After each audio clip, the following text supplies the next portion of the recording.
Salut à tous, le Mix, j'espère que ça va. Merci d'être là ce matin si tôt et si matinal pour un dimanche à cette masterclass qui sera plus, on va dire, dans un cadre conférence. Donc voilà, c'est vraiment sympa d'être là aujourd'hui pour parler, pour évoquer certains aspects de la guitare et qui peut toucher les débutants comme les professionnels. Donc je crois que, pas encore nombreux, mais je pense que ça va se remplir tout à l'heure. Donc je l'espère. Donc on a quelques minutes pour évoquer en fait vraiment une facette et l'aspect du jeu que j'affectionne.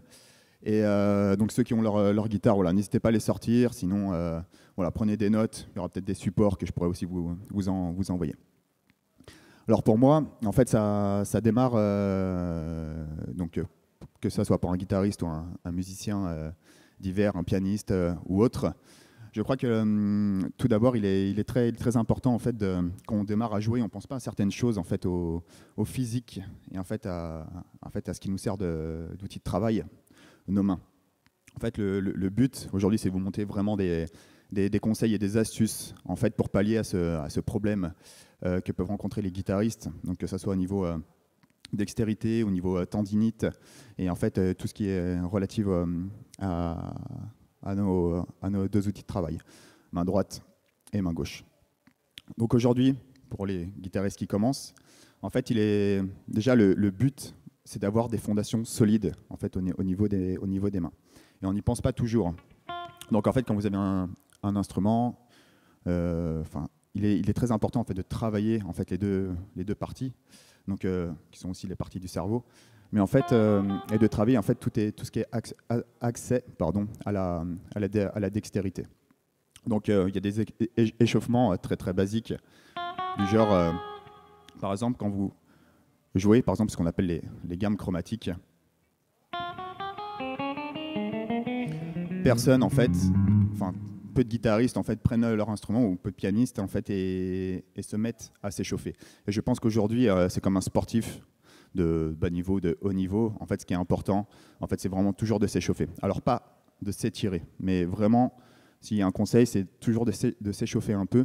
Et en fait, ça va vous permettre de travailler tout ce qui est lié à la dextérité. Donc il y a des exercices très simples, comme ceci par exemple. Prenez les 4 cases du manche de la guitare, et ensuite chaque doigt par case, en fait, pour commencer. C'est vraiment des exercices basiques qu'on donne aux jeunes guitaristes.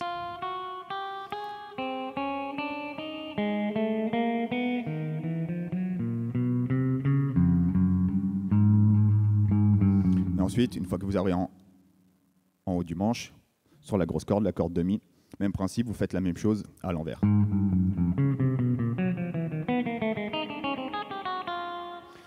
Ceci aura pour principe, en fait, déjà de travailler la coordination main droite, main gauche. Et en fait, c'est très important, parce qu'en fait, je pense que moi, quand j'ai commencé, j'ai axé vraiment ma pratique sur la dextérité. Et pourquoi la dextérité? On voit certains guitaristes qui sont extrêmement, mais vraiment extrêmement rapides. Et en fait, ce qu'on veut faire quand on est jeune, c'est vraiment ressembler à nos héros. Et en fait, mon principe de base, c'était vraiment, pour moi, plus j'avais de la vitesse dans les doigts, et mieux c'était pour pas avoir de difficultés. Il y a Aldi Meola, je ne sais pas si vous connaissez ce guitariste, Aldi Meola, qui est un spécialiste de l'aller-retour. Il disait toujours, c'est dommage qu'un musicien ou qu'un guitariste ne puisse pas jouer ses titres parce qu'il y a un problème de technique, parce qu'il manque de technique. Et c'est très juste. C'est vrai que la musique ne doit pas être au service de la technique, c'est-à-dire on n'a pas besoin d'en mettre partout.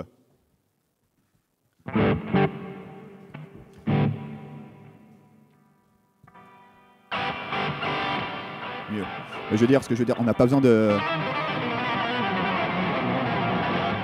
que ça soit monstrueux pour que ça soit efficace, pas du tout. Alors j'apprends aussi à m'en servir. Voilà, parfait. Donc c'est pas ça. Mais le but, c'est qu'en fait, ça permet de faire tomber des barrières. Vous arrivez devant un morceau, comme tout musicien, vous avez un minimum de dextérité et de muscles au niveau de la main droite et la main gauche. Et en fait, ça vous permet en fait, de pouvoir jouer, même si ça prend toujours un peu de temps, tous les morceaux que vous souhaitez.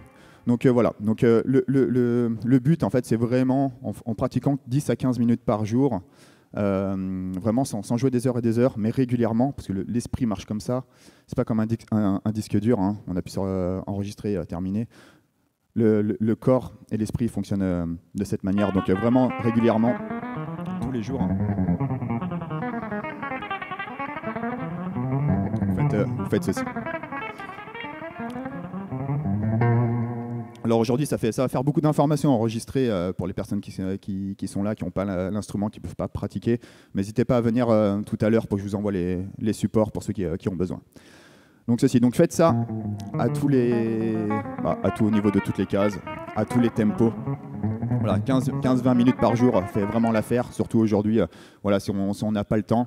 Plutôt que de jouer comme certains guitaristes que je vois qui jouent toujours les mêmes morceaux ou qui jouent un sol et un ré, voilà, faites ça, ça va vraiment développer votre vitesse et votre force.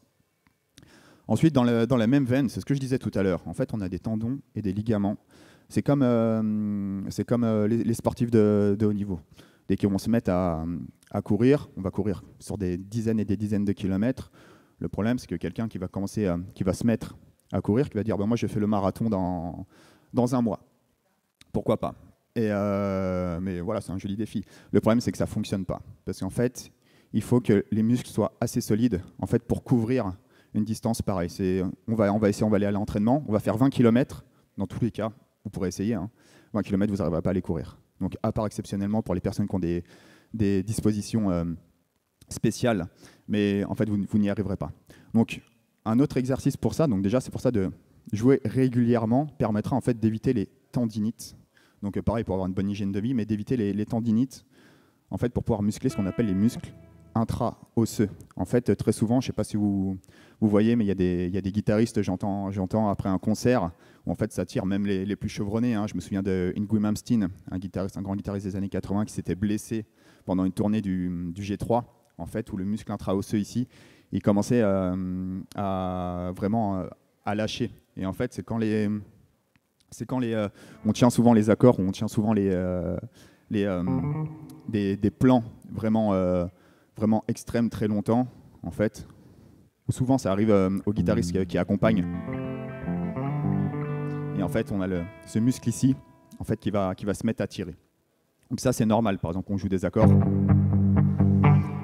Pour ceci, il y a un exercice qui est vraiment fatidique et qui est assez fastidieux. On reprend les mêmes principes que tout à l'heure, et c'est ce que j'appelle les doigts solidaires. L'exercice des doigts solidaires, en fait, c'est ceci.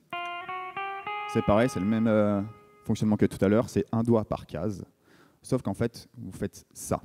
Vous ne bougez jamais les doigts. Arrivé sur la 4e case, vous montez le premier doigt sans décoller les autres.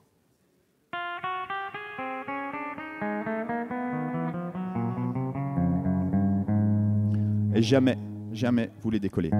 Et quand vous arrivez en haut, quand vous rentrerez à la maison, vous essayerez, pour ceux qui veulent le faire. Et ça, c'est vrai, c'est une vraie torture, déjà de coordination et musculaire.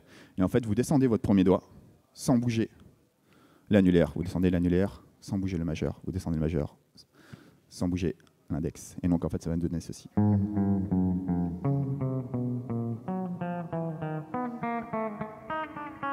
Si vous n'avez jamais fait, vous verrez, c'est clairement une catastrophe, faut le dire. Et en fait, ça aura tendance à muscler ce qu'on appelle en fait les lombricaux. Les lombricaux, en fait, c'est les petits muscles qu'on a en fait en dessous des doigts là. Quand vous faites ça, ça forme une sorte de biceps. Et en fait, ça permet en fait de muscler aussi toute la main et d'avoir des doigts plus solides et vraiment plus souples. Je me souviens une fois à un stage que j'avais fait. Il y avait un guitariste du nom de Victor Wooten. C'est un bassiste de renommée internationale qui est clairement incroyable. Et en fait, il joue sur une basse 6 cordes. Et en fait, une basse 6 cordes, donc déjà, vous voyez là, une basse. Et en fait, le manche est beaucoup plus épais. Et une basse 6 cordes fretless. Et en fait, quand c'est fretless, vous savez que les guitares reposent sur nos frettes, ici. Et donc on appuie sur les frettes. Donc, ce qui fait qu'on a moins à appuyer. Quand c'est une guitare ou une basse qui n'a pas de frettes, en fait, vous devez appuyer vraiment sur le bois pour que ça sonne. Donc une basse 6 cordes, donc vous voyez la taille des cordes, et en plus fretless. Et en fait, quand il jouait mais vraiment de façon, on avait l'impression qu'il n'avait pas de muscles, c'était très très souple. Et en fait, on lui a demandé qu'est-ce qu'il faisait. Et en fait, 3/4 d'heure par jour, en fait, il faisait ça.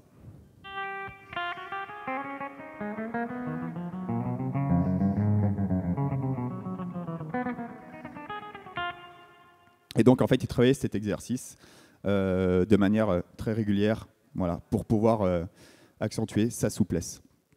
En tout cas, ça avait un côté ultra efficace. Donc voilà, je le refais.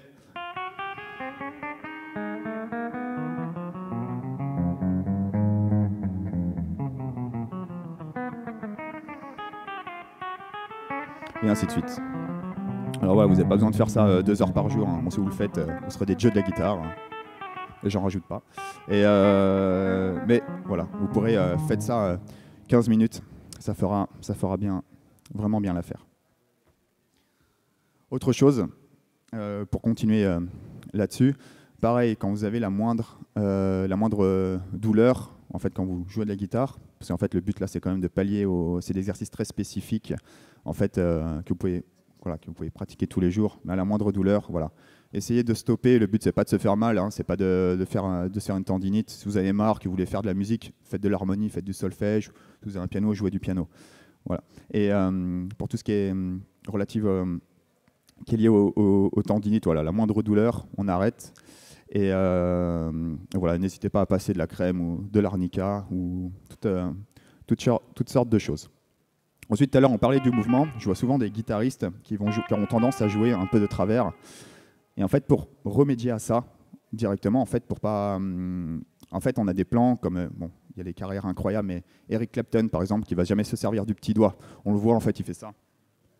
En fait, on voit très souvent, on a le doigt qui est en l'air.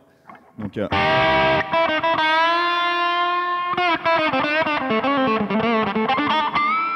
en fait, on voit souvent son doigt en fait, qui est ici, en fait, il s'en sert jamais. Et en fait, c'est vraiment un peu caractéristique des type du guitariste de blues, en fait, où en fait, on se moque très souvent.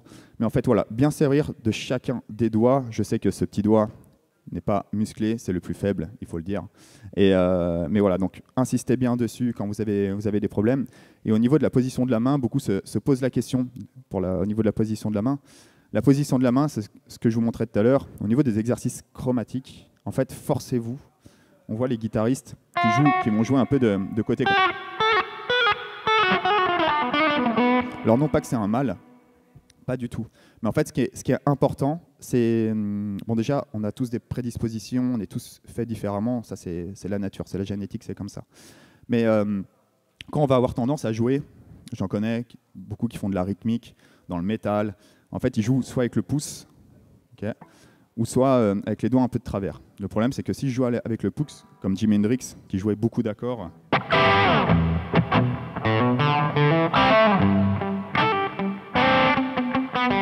en fait, il jouait avec le pouce. Donc déjà, c'est parce que c'était son jeu à lui.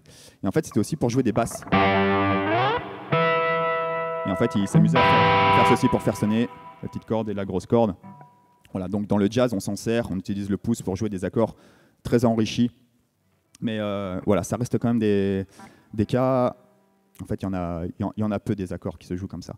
Donc, en fait, le pouce, toujours, quand vous prenez votre pouce, jouez avec le pouce au milieu du manche. C'est super important parce que tout simplement, quand vous voyez, vous pouvez regarder toutes les vidéos YouTube qu'il peut y avoir des guitaristes qui sont exceptionnels. Et en fait, on est une génération, alors je dis toujours, on est un peu une génération en carton. C'est vrai que parce que les réseaux sociaux et le monde numérique et le virtuel voilà, fait un peu des dégâts. Mais il y a quand même des guitaristes qui arrivent aujourd'hui, qui ont 16 ans, 17 ans, qui sont vraiment, vraiment incroyables.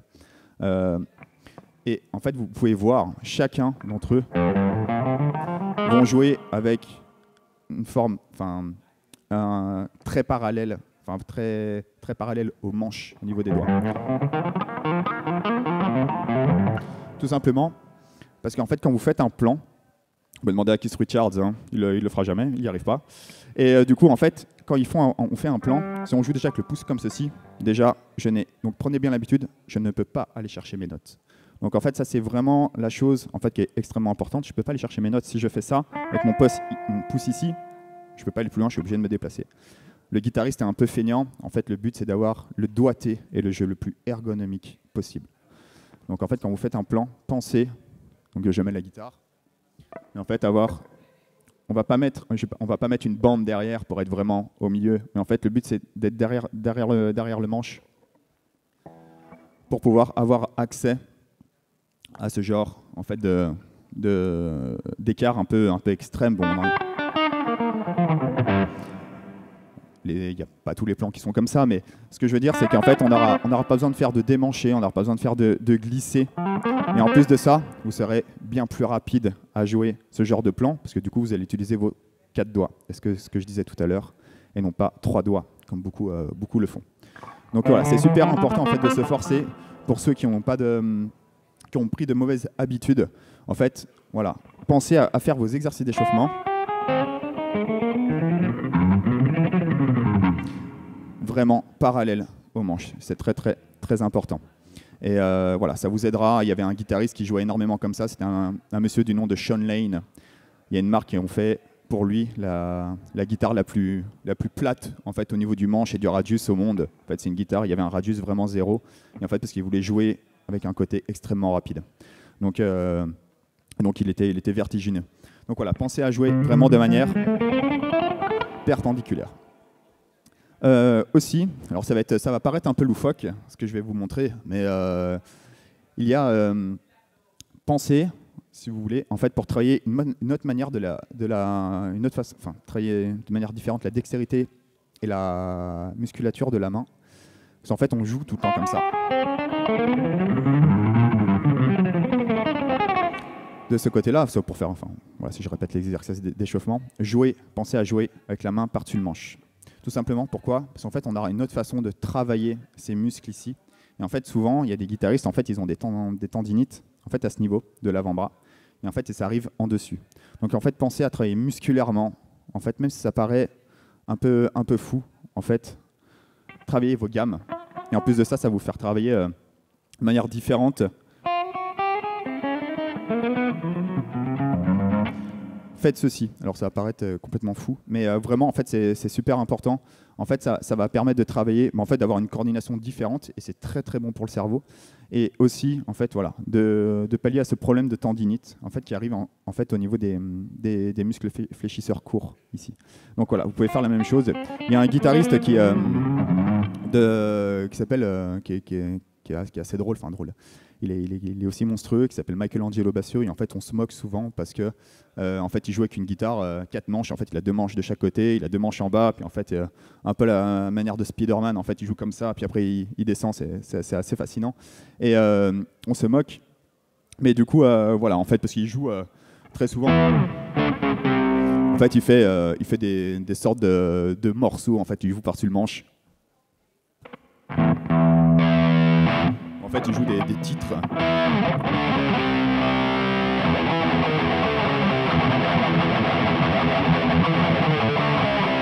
Et en fait, il joue de cette façon. Donc voilà, donc c'est assez drôle.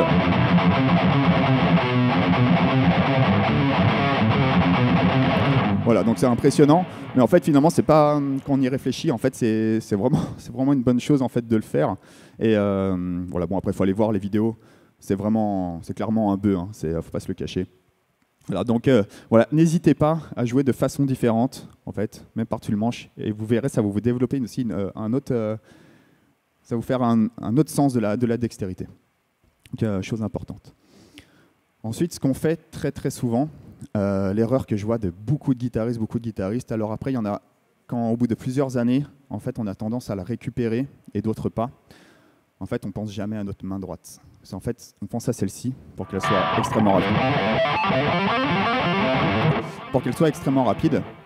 Mais du coup, en fait, on pense jamais à cette main droite. La main droite, les erreurs que font des élèves qui commencent, ou des personnes, moi j'ai vu des guitaristes qui jouent depuis 30 ans, et en fait, qui n'avaient jamais trop pris de cours, en fait, ils délaissent cette main droite. Et en fait, vraiment, c'est super important, parce que celle-ci est très, très sollicitée.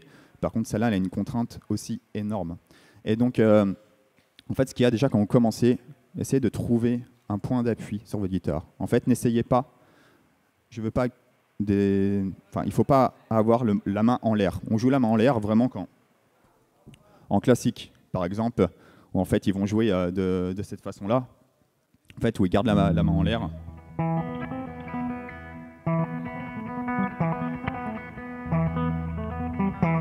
Donc là, oui, là vous pouvez le faire.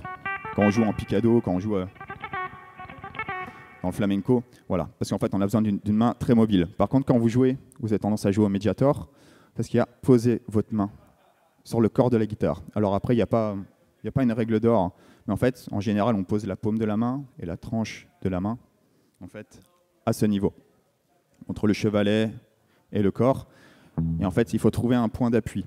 Le problème, c'est que si vous n'avez pas de point d'appui, j'en reviens tout à l'heure à ce guitariste qui s'appelle Michelangelo Bassio, il a appris à jouer comme ça. Mais en fait, ce qu'il fait, c'est qu'il pose ses doigts en fait, au niveau du corps, ici. Donc déjà, en fait, il y a moins de mobilité. Donc on est là, parce qu'en fait, la main est figée. Et en plus de ça, on force avec le bras. Et vous pouvez le voir jouer. Ce qui est important, c'est d'être humble avec son instrument. Et on le voit jouer, en fait, il force énormément. Mais vraiment, vraiment, vous le voyez, c'est à se demander s'il n'a pas un bras plus gros que l'autre.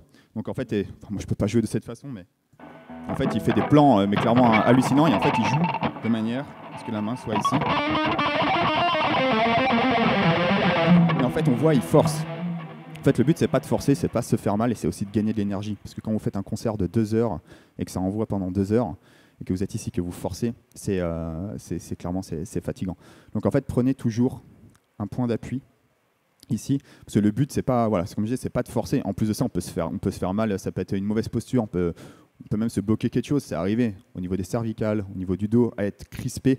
Donc voilà, c'est vraiment, vraiment pas bon.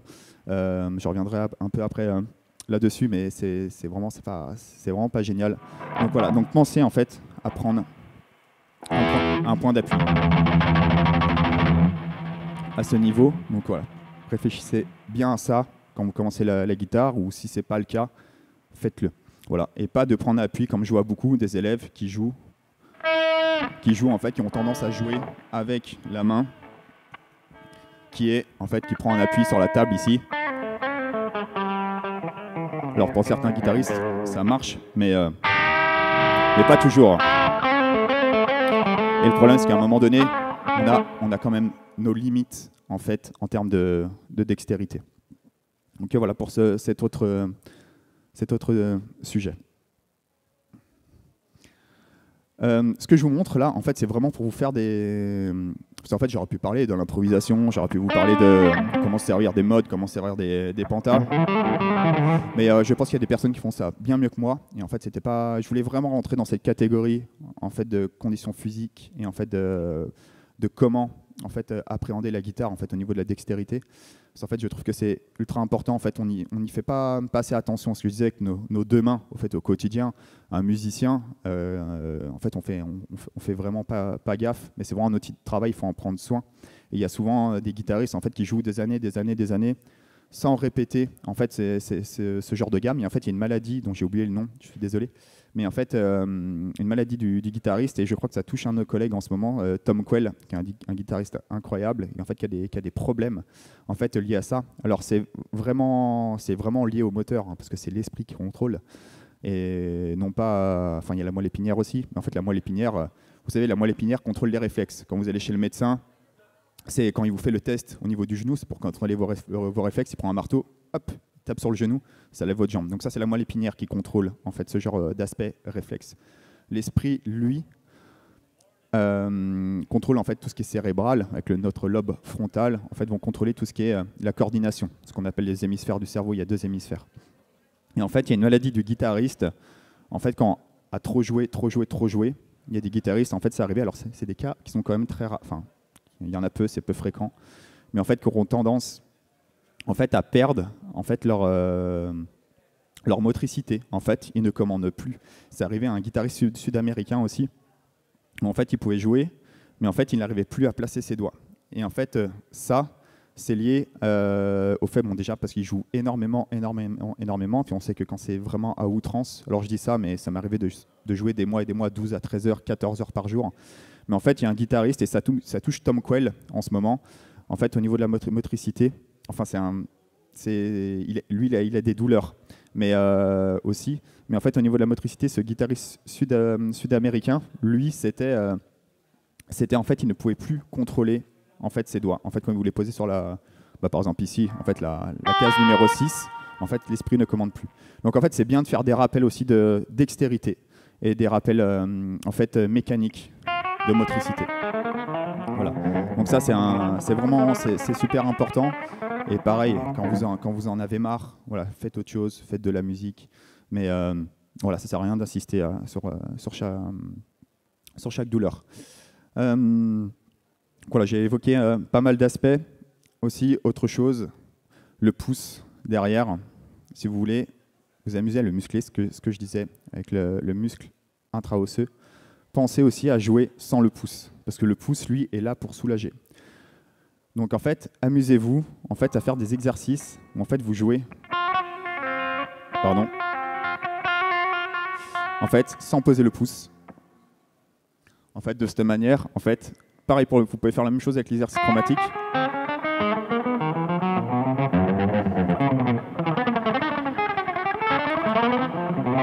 C'est le pouce, lui, il est là pour soulager.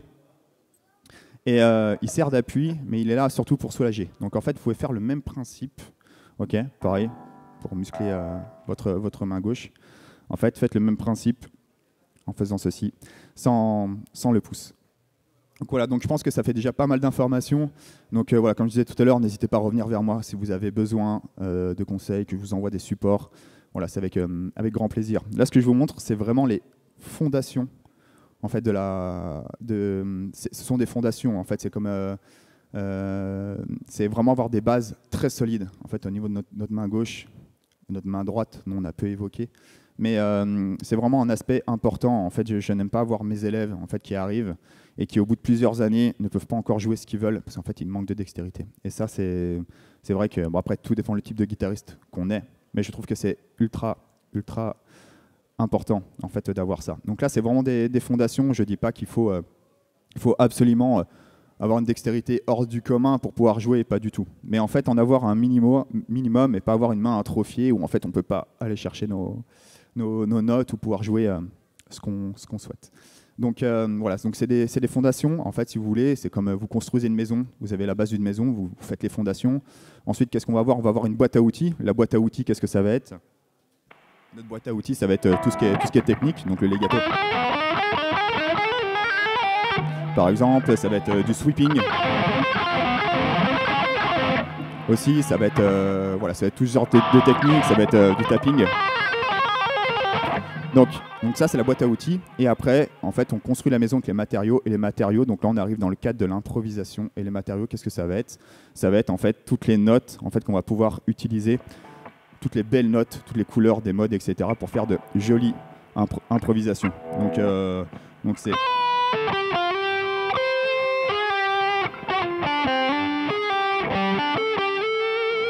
d'utiliser vraiment de belles notes. Donc en fait, quand vous êtes armé de tout ça, c'est là en fait on a une plus grande variété de connaissances, enfin une plus grande connaissance pour accéder un petit peu à tout. Et voilà. Mais par contre, j'en reviens tout à l'heure parce qu'on parle de technique. Ce qui est important, voilà, c'est aussi de choisir les belles notes quand vous improvisez. Il y avait un guitariste qui était très fort avec ça. C'est un guitariste du nom de B.B. King que vous devez tous connaître. En fait, c'était un peu le roi. Et souvent, on a tendance à se moquer, mais alors malgré que la carrière est incroyable, mais en fait, il restait beaucoup sur les notes. Je vous montre.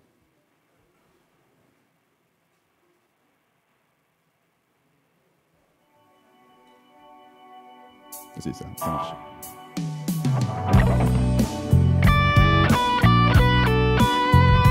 Et en fait, ce qu'il fait, il avait tendance à faire ce genre de choses. En fait, il restait énormément sur une même note.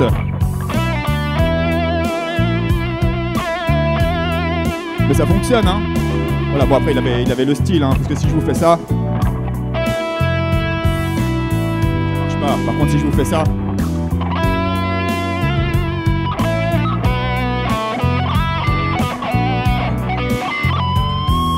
voilà. Donc là, vraiment, voilà. Donc ça fonctionne un peu mieux. Donc voilà, c'était vraiment B.B. King. Donc on n'a pas besoin de faire des tonnes, hein.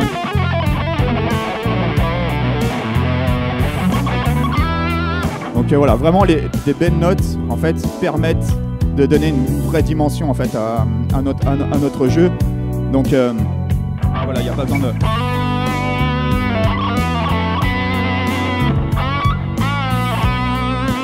Et après c'est ce qu'on appelle le feeling.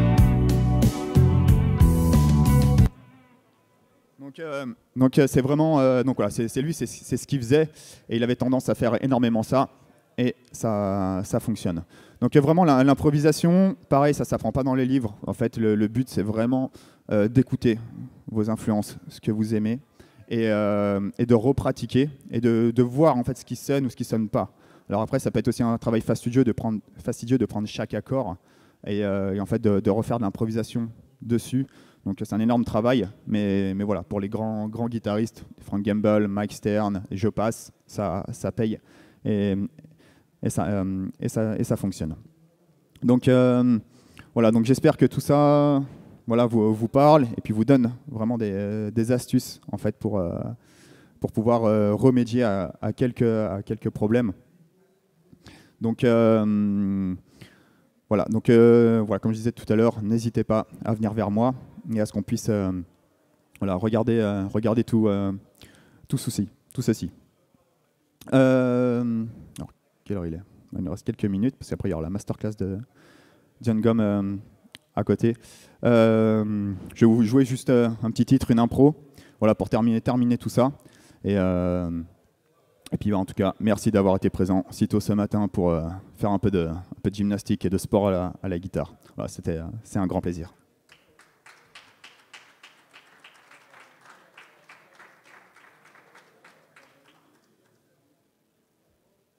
Je vais essayer de vous mettre tout ça dans l'ordre.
Voilà. En tout cas, merci beaucoup. Je remette la grille. Écoutez, continuez bien. Merci. Avant de terminer, je voulais remercier Emmanuel et David pour ce fabuleux salon de la guitare. En tout cas, on a passé un super moment. C'est très très bien organisé. C'est vraiment incroyable de faire ça et de prendre autant de temps et d'énergie pour construire de si beaux événements, vraiment. Donc merci à eux. Vous pouvez les applaudir très fort. Merci beaucoup à eux. Merci aux bénévoles. Continuez bien votre journée. Et puis, vous pouvez être prêts. J'espère que pour ceux qui n'ont pas trop souffert, il y a la masterclass de John Gomm à côté. À très bientôt. Merci beaucoup.